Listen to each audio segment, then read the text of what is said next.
Bon alors c'est une moto de grand tourisme ça. Moto de grand tourisme, donc elle a été conçue pour l'Europe.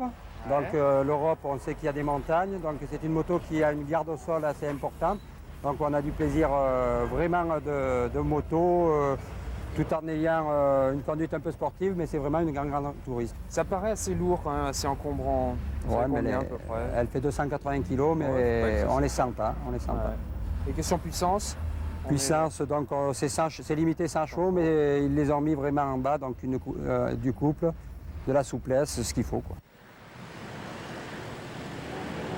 Elle s'appelle Honda 1100 ST.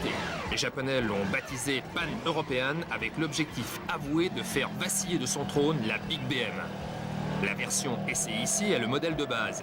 Il existe également une gamme encore plus sophistiquée avec ABS et anti-patinage. Mais pour nous, cette Pan Euro est déjà assez lourde et assez chère comme ça. En ville, le poids qui dépasse les 300 kg avec les pleins, mais aussi l'encombrement imposant ne facilite pas les manœuvres. Toutefois, la répartition des masses est convenable et le couple de tracteurs se révèle bien agréable. Inutile de préciser que la ST 1100, comme toute grande routière qui se respecte, se sent des ailes dès qu'elle franchit le panneau de sortie d'agglomération. Son 4 cylindres en V commence à respirer à plein poumon.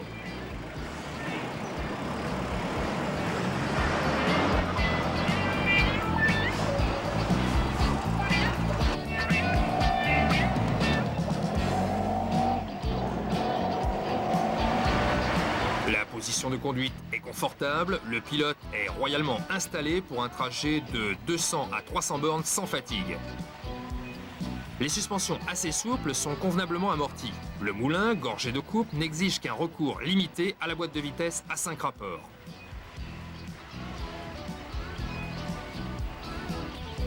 Le constructeur a choisi d'équiper cette machine d'un guidon haut et large qui facilite les manœuvres urbaines, mais n'offre pas suffisamment d'appui sur longue distance puisque le buste reste trop droit. Pour la vitesse de pointe maxi, un bon 200, ça vous va ?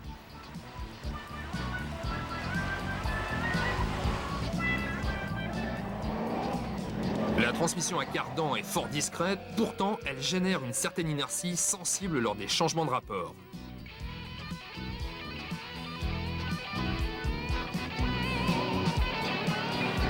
Nous attendions bien sûr la Pan Euro au détour de nos routes nationales et néanmoins européennes.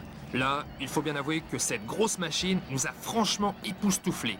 L'habitude vient vite et bientôt on oublie les 3 quintaux du bestiau pour ne profiter que du comportement routier extrêmement sain, presque sportif même. En fait, cette Honda de grand tourisme est étonnamment maniable. Elle est aussi très sécurisante. Si l'on évite toute brusquerie, elle se prête facilement à une conduite rapide. Sinon, l'importante inertie perceptible sur le train avant élargit considérablement les trajectoires. Dès lors, il devient parfois nécessaire de freiner sur l'angle, ce que ce gros calibre n'apprécie que très modérément. Reconnaissons cependant que cette limite n'apparaît qu'à des vitesses largement réprouvées par les bons pères de famille et autres corps constitués. Le couple maxi culmine à 11 masses kg aux alentours de 6000 tours, mais une bonne part de cette force est disponible dès les plus bas régimes, ce qui facilite les reprises, y compris sur les derniers rapports de la boîte. À cette allure touristique, la Pan ne consomme qu'un très faible volume des 29 litres de son réservoir. Ce 4 pattes en V à 4 soupapes par cylindre n'est pas boulimique. Il ne biberonne que 6 litres au 100 et se contente de 8-9 litres les jours de fête lorsque le conducteur coince la poignée au taquet à fond de 5. Le budget d'utilisation est donc des plus réduits, ce qui permettra de récupérer à la longue les fonds investis dans l'achat de cette super bécane.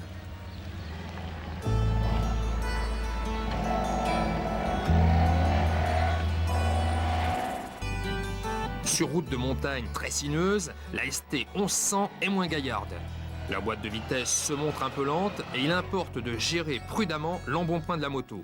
Mais on peut constater que la Pan européenne ne rechigne pas à vous faire découvrir les coins les plus pittoresques de la Haute-Provence.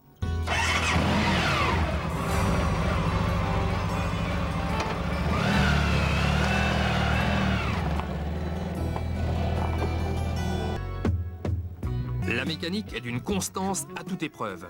Le poste de pilotage offre toutes les informations indispensables pour faciliter la vie à bord. Les rétros intégrés à la carrosserie sont efficaces et surtout le freinage, même sans l'ABS, se révèle puissant, endurant et facile à doser. Voilà, c'est le retour au bercail. C'est aussi le moment où l'on découvre qu'il est difficile de se détacher de la ST1100 tant elle se montre séduisante et docile.